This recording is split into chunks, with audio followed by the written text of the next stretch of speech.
Shalom, Israel.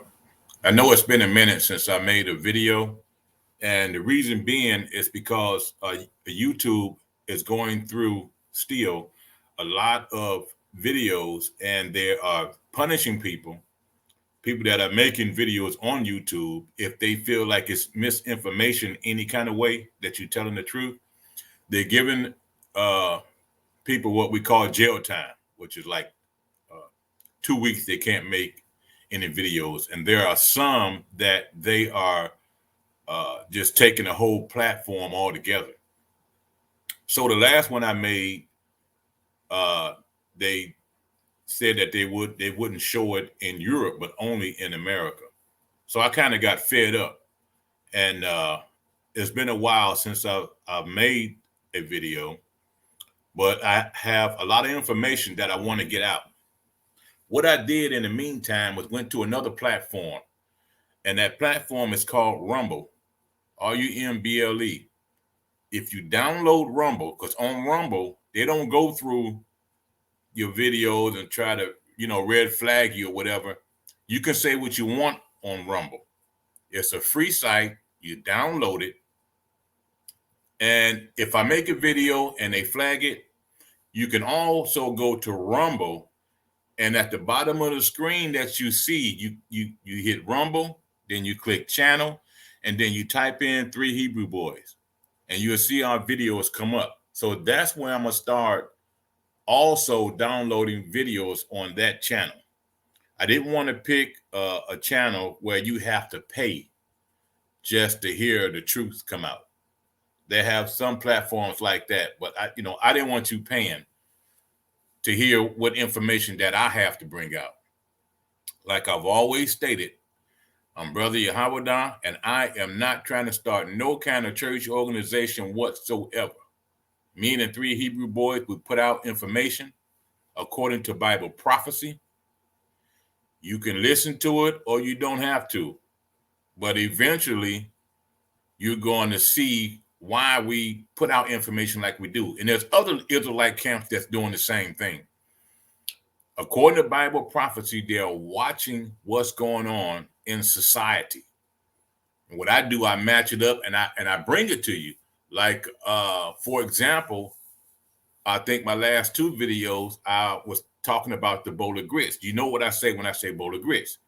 And I told you to watch. Those that ate it, I told you to watch and see what happened. It's been like a year and a half now. And now you see everything is going haywire with this crime. Of course, we always had crime, but it has doubled since 2019. Okay. I'll get into that on another video, but I just wanted to give you an example of what I was trying to tell you about the bowl of grits. I don't call myself no prophet. I read scriptures and I watch the media, what's coming out. And the majority of what I say comes straight from scriptures. And so that's going to be the new platform if I make a video. And the next one I plan on making is going to be a good one. It's going to be a good one. And hopefully I can get you to understand all of these shootings that you're seeing. There's more to it than what they're saying. That's going to be on the upcoming video. Hoping I make it this weekend. I'm working 2 jobs now, so I don't have a lot of time.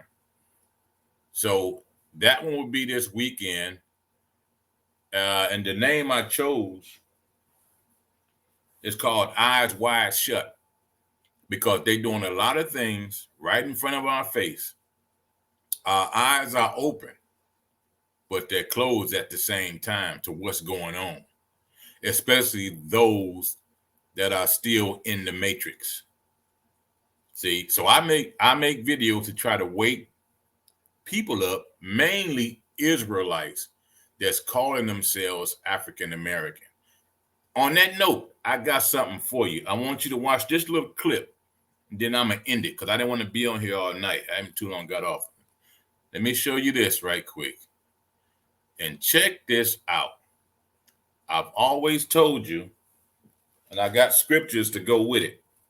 I've always told you our true identity. And the Most High is waking us up all over the world. Listen to this clip.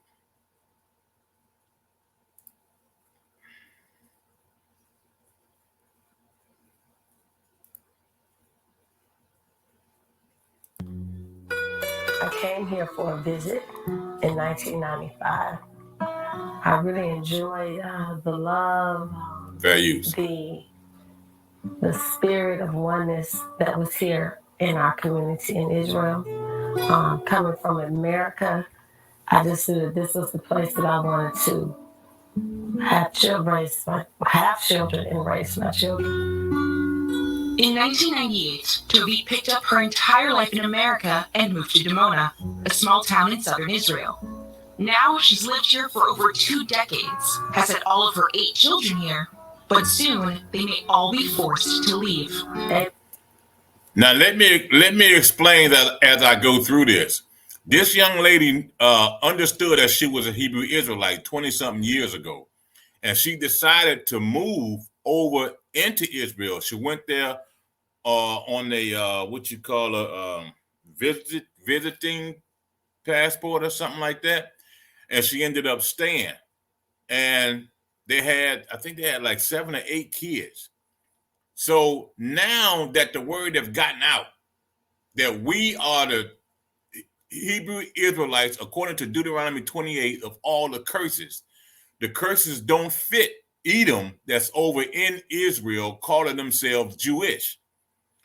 And there are other people that's over in Israel that's starting to grow. Okay. Now there are camps here that's sitting there telling people that when we have to go into the wilderness, and we will eventually, we have to go back to the wilderness that we went to when we came out of Egypt. I cannot buy that. And hence is the reason that you finna hear those camps that's teaching that, and they got people that's moving over there in Jordan as well, close to Saudi Arabia, thinking that we're going to be in that wilderness over there. Now, this is a prime example that is false teachings. The wilderness is where you are, getting out of the cities. But there's nowhere in the world you're going to be able to go in the wilderness that we were in coming out of Egypt, back over there in the east. So let's keep going. You'll hear what I'm talking about. April, I received a letter of deportation with my name on it, as well as all of my children's names. At that time, we were given 60 days. And we were told we would be deported from the land of Israel. Tovit and her family are some of 51 Black Hebrew Israelites slapped with deportation orders in April. Now there's no such thing as Black Hebrew Israelites. That's not in scripture. Hebrew Israelites, we are of different shades of blackness. Okay? Ephraim and Manasseh mixed themselves. That's the northern 10 tribes. They mixed. But Judah and Benjamin didn't do a whole lot of mixing. And Benjamin is Jamaicans. Judah is here in America. So there's no such thing as no Black Hebrew Israelite, but that's what they called it because there's an awakening going on, and we are waking up since about 2004. We've been waking up since then. This is the age of Aquarius. This is the awakening of the Israelites. The Most High is waking us up, the valley of dry bones. When the Most High asks Ezekiel, can these bones live? We'll get into that. But since we're waking up, they're tagging us. They're tagging us Black Hebrew Israelites. They're fighting to stay in Israel. Black Hebrew Israelites are a community of Black Americans who believe that the West Africans brought over to the Americas during the transatlantic slave trade had belonged to one of the lost tribes of Israel. Now, in which they did because they knew Judah was in Ghana, which is West Africa. And they went for specific tribes. And Judah came here and landed on the coast of Louisiana. So that part was right. But because of so much time and what they did to us in slavery, getting on slave ships, we eventually lost our identity. That's why that lady's talking the way she is, the newscaster. And if you remember, the Messiah came, he said, I come for the lost sheep of the house of Israel. And that their mission is to one day return to the land they say they were expelled from. We wanted to find out where our roots lie, and our roots lie here. And our ancestral homeland we consider to be here, literally here in southern Judea. So that's how we identify as Jewish, because we're Judeans. We live here, and we say that that's our tribal affiliation. Now, we are Judeans. We are from the tribe of Judah, but by no means are we Jewish. Okay? When you put an ish at the end of a word, that means you're trying to be like the original, but you're not. For example, here for an example, the sky. See if I can find something. Okay, here we go. Okay, look at this. Okay. That's a blue pen.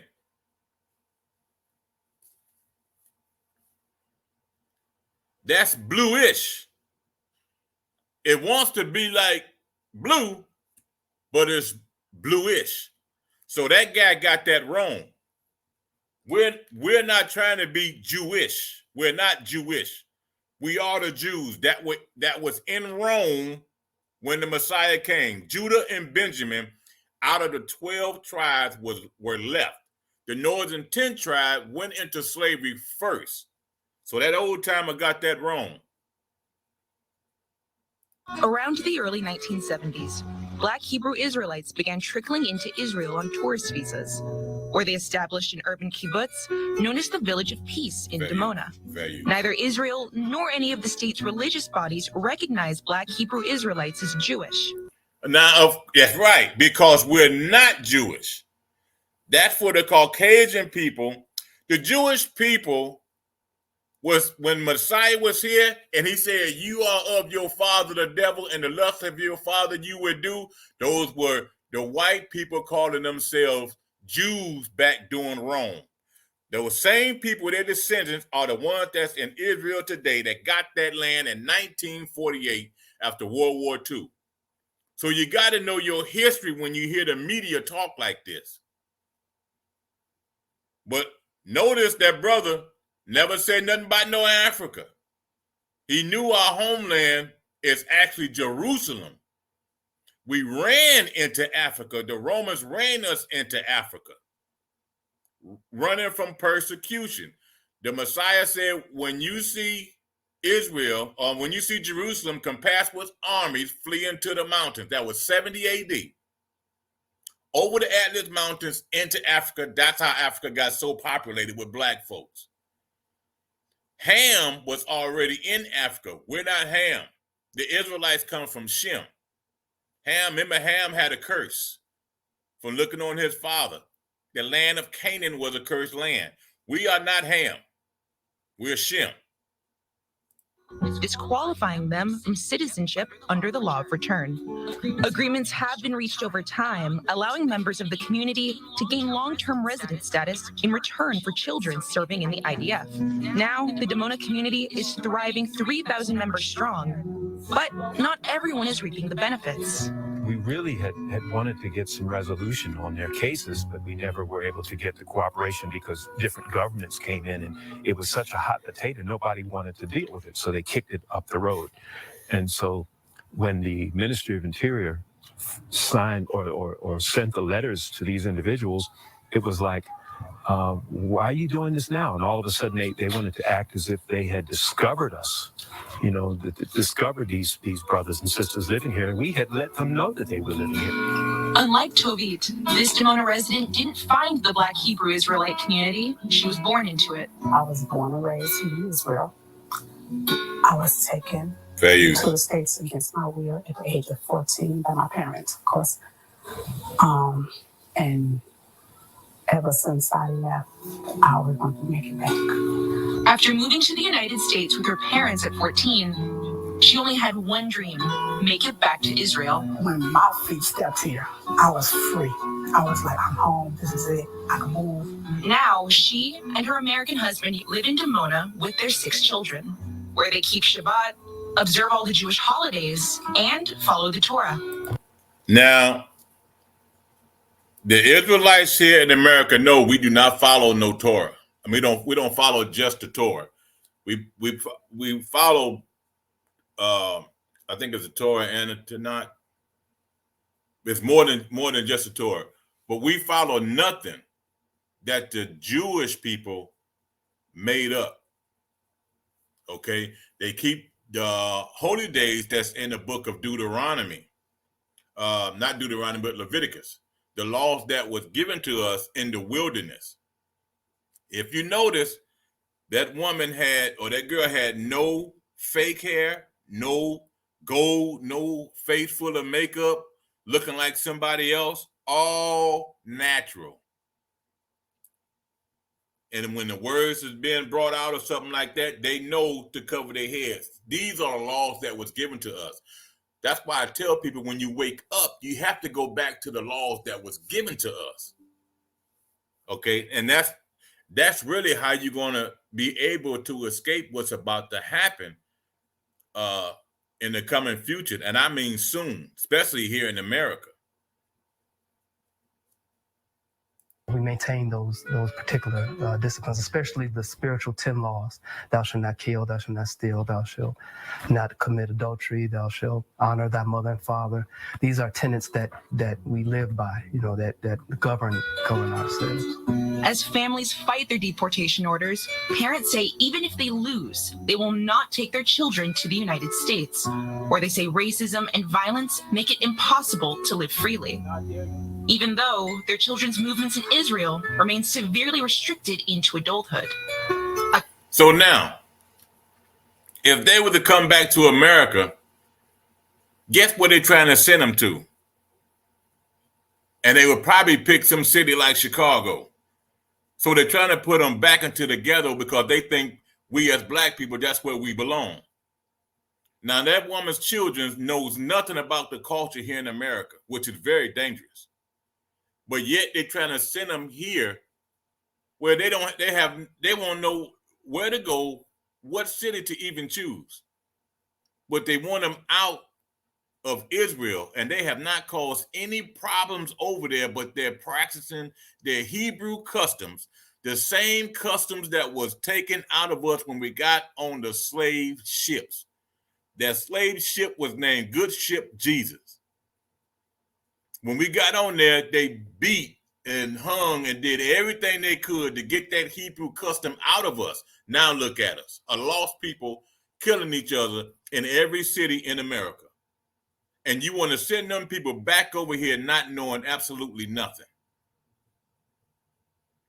And now you tell me that's not sick. Tell me we're not the children of Israel, because they'll never do any other nation like that. All nations have their customs except Israel. That's why we're called the lost sheep. Akimiel was born into Israel without any legal status, working odd jobs to pay the bills, and watching his peers live his dream of joining the IDF. I had a few lawyers, and we was trying to get me into the army, into the military. I said I wanted to be a pilot. The same day my teacher told me, I'm not going to be what I want. I said, I'm going to be a pilot, and I walked off the class. I left. On my graduation day, I definitely had to express myself to that teacher, but I'm still on my way. All 51 cases are set to be tried separately, where each slated deportee will argue for their right to stay in Israel. Do you know what you're going to do if you lose the court cases? I'm going to live. I'm going to live. I mean, if that is the next chapter on our journey as a family, we're gonna, we'll deal with it. It's a matter of the fact of spending money, whatever the case is, the years, the time, I'm going to do it. Now, see, what bothers me is that, see, there's a lot of camps that's scaring people and having them, they moving over there because they know destruction is coming this way. And they got them thinking that the wilderness is over there. And this is what you end up with. Now, listen to scripture. Okay, this is the book of Ezekiel 37. The Most High is talking to Ezekiel because he asked him, can these bones live? This is the valley of dry bones. I'm going to go straight to 21. And say unto them, thus said the Lord God, behold, I will take the children of Israel, not everybody, like Sunday churches preach, from among the heathen, because we're spread it out in the world. We are among the heathen practicing their customs, which is Sunday, Christmas, Easter, and all that other garbage. Of Israel from among the heathen, whither they be gone, no matter where we are. Listen to what the Most High is going to do.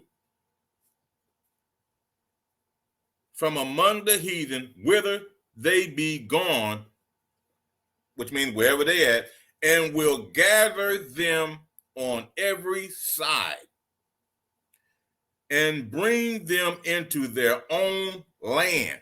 So why is that girl over there? You see where I'm going now? These camps got these people scared. And I just read the Most High is the one that's going to go with his son, Yeshua, that's going to come and gather us, Israel, not no Sunday church. Gather us together from all four corners of this earth and bring them into their own land. That's when we go to Israel. So she left too soon. So now the Most High can't fight for her because she left too soon. Stayed there 20-something years. Esau still got the power. They can do whatever they want to do. So when things kick off, eventually, how are people going to leave here and go to a wilderness over there when she can't even stay there now and there's still a little peacetime? Eventually, when things kick off, our airport's going to be shut down. How are you going to get there? So you got to be careful with these camps. That's why I got my own little gig, the 3 Hebrew boys. We do our own reading and our own teaching. You got to watch these camps. The camps are good, especially when you're young, but I'm too far up in age. And if I hear something that ain't right, I'm going to say something. And some of these people are scared to tell these leaders that they're wrong. And they scaring the devil out of these people. And they flying over there. It's another one in Jordan. She's stuck and got kids. I wanted to show that to you right quick because I know you miss me, my videos, but like I said, I got one I'm working on, and we're on Rumble. It's at the bottom of the screen. It's free to download. So I wanted to end this with this video. Give you a treat. And we're going to end it with this. I'm going to say shalom to you. Why aren't you the landlord? Yes, you. Why aren't you the landlord?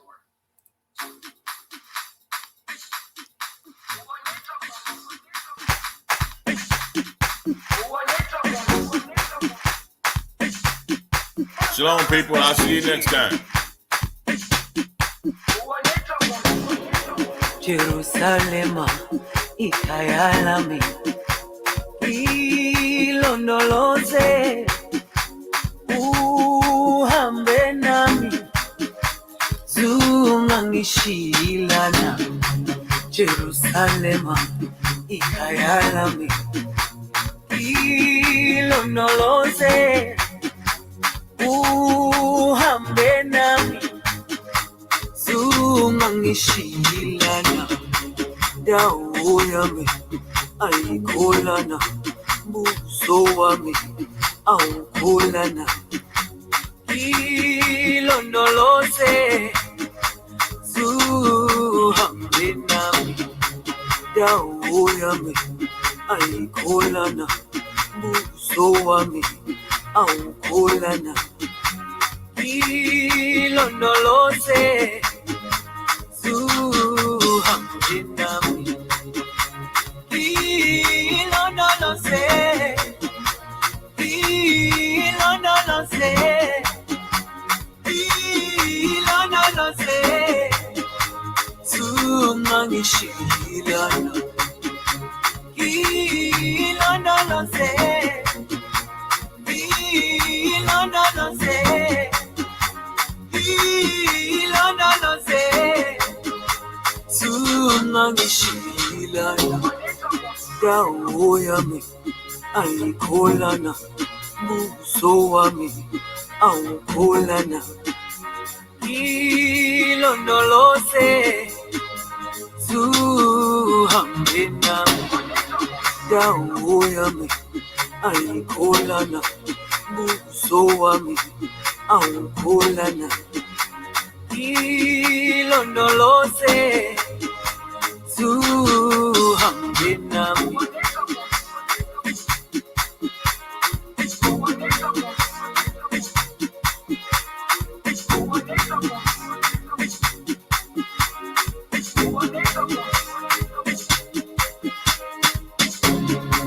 Jerusalema ikhaya lami ilondoloze uhambe nami zungangishilana Jerusalema ikhaya lami ilondoloze uhambe nami zungangishilana dawo yami ayikholana buso wami awukholana ilondoloze zuhambe nami